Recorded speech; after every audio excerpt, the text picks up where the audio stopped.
नमस्कार जय जगन्नाथ सुभद्रा को नहीं आसला एक बड़ अपडेट तेरी खबर पर नजर पकईबा।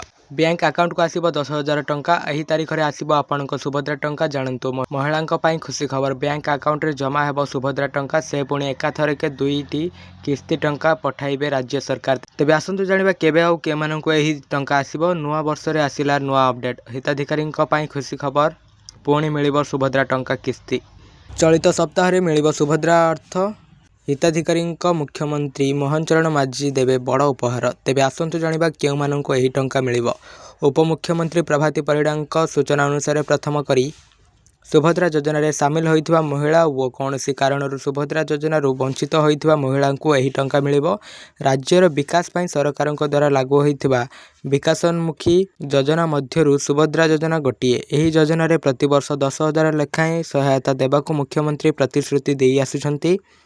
वर्तमान सुधा 3टी किस्ती प्रदान करिसेंती राज्य सरकार किंतु कौनसी ना कौनसी कारण पाई प्रति किस्ती रे किछि महिला वंचित होइछंती। सही महिला माननकु चलित सप्ताह रे सुभद्रा टंका प्रदान करा जिबा नै राज्य सरकारंकर सूचना। एही क्रम रे चलित थर मोट 4,57,681 जन को मिलिबो सुभद्रा टंका। एही तालिका रे प्रथम थर सुभद्रा रे शामिल होइतिबा 1,78,000 हिताधिकारी वो आवेदन करी वंचित होइतिबा प्राय 2,80,000 हिताधिकारी शामिल अछंती। तो यह थिला आज दिन लाटेस्ट ब्रेकिंग न्यूज। यही भली प्रत्येक दिन लाटेस्ट ब्रेकिंग न्यूज देखिया आम चैनल को एबे सब्सक्राइब करी पाखर आस्ते बेल आइकन को देबे ऑल उपरे क्लिक करी रखंतु जहाद्वारा प्रत्येक दिन आपण माने आम चैनल माध्यम सर्वप्रथम न्यूज वीडियो देखि परिबे।